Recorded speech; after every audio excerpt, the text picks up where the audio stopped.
Eden is a 2024 film directed by Ron Howard and stars Jude Law, Ana de Armas, Vanessa Kirby, Daniel Bruhl, and Sydney Sweeney. Inspired by true events, the plot follows a doctor turns philosopher, obsessed with creating a new ideology that would save humanity from fascism after World War I, while moving to a remote Galapagos island with his wife. So I'd seen the trailer for this film a number of times, and I was definitely intrigued, like really intrigued. It was a really great trailer, and it does highlight the more intense scenes without giving away too much. That said, I didn't really do any research on this film itself, so I had no idea that it was based on a true story, according to a few people that Eden was based on. Whether, this film is like super true to the actual events, I'm really not sure, but historically, we know how these things typically work. And I'm not really a fan of like early 1900s period piece type films, to be honest. I think I've said it before. I feel like most filmmakers are just too lazy to make them feel accurate. And I just get bored by the dialogue and the atmosphere of most of them. But what got me here was the story. I mean, it's truly a very interesting story. So you've got Jude Law, playing Dr. Friedrich Ritter, fleeing Germany after World War I, like I said, with his wife Dora, played by Vanessa Kirby. Other than wanting to escape fascism, they had become disillusioned with modern life, believing that mankind was headed, in the wrong direction, which is understandable because, they weren't wrong. Leaving behind his life as a doctor, gives him more time to focus on creating a new type of society, never before seen, is what he hopes to do. But his wife having multiple sclerosis made that choice kind of questionable to me.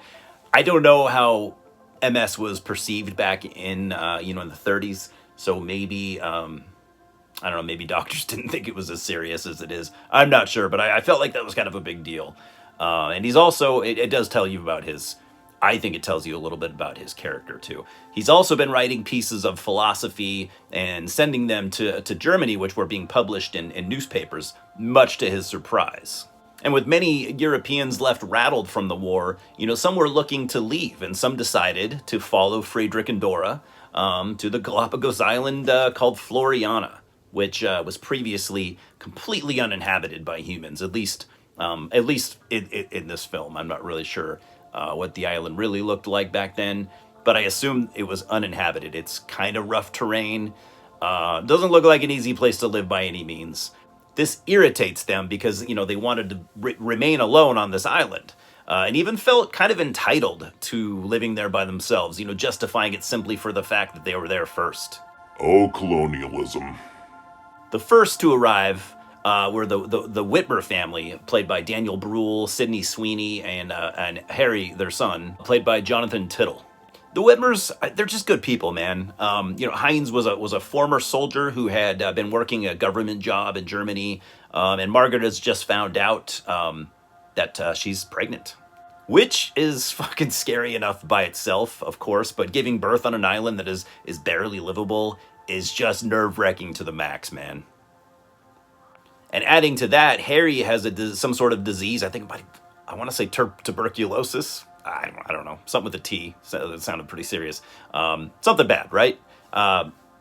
Germany was pretty fucked up, I guess, because all these people seem to leave behind like a pretty decent life. And I can really, honestly kind of relate to a lot of these people in the way that I myself am currently terrified of the future of not only the country that I live in, but kind of the entire world. And wanting to live your life, away from the evilness of humankind that's where I'm at right now, too. So I get it.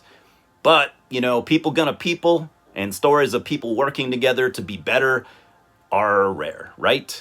It's sad. So soon after, after the Whitmers are there, maybe a little while, a couple weeks, I can't remember, Baroness Eloise arrives from France. I think it was France, with two dudes that are completely obsessed with her, along with an employee, and they have plans to build a resort on this island. Water sources around there are super rare, so they decide to stay near the Whitner settlement so they can share their water, which annoys them, but they're reasonable people, like I said, and they decide to take the high road. I think you can probably at least take some guesses as to where this story might go. You'd probably be right with a lot of those guesses. The acting overall is across the board really good.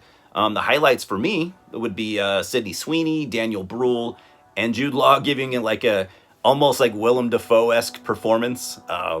He was really entertaining. He's a great actor. It's a solid thriller, man, with a very interesting story. But overall, not really my thing. The trailer shows the more darker, violent scenes, and that kind of misled me just a little bit. Because I did struggle to remain interested during most of like the middle. It's not an incredibly long film. It's over 2 hours, but I think about 10 minutes probably could have been shaved off. And I get it. It's not an action film. Nothing was ever going to be like consistently fast paced, and I wasn't necessarily expecting that. Again, the story itself is really, really interesting and a stark reminder of how easy people can turn on each other at the drop of a goddamn hat. So I'm giving Eden a 5.5 out of 10. It's pretty solid, it's ambitious, but failed to hold my attention more often than I wanted it to.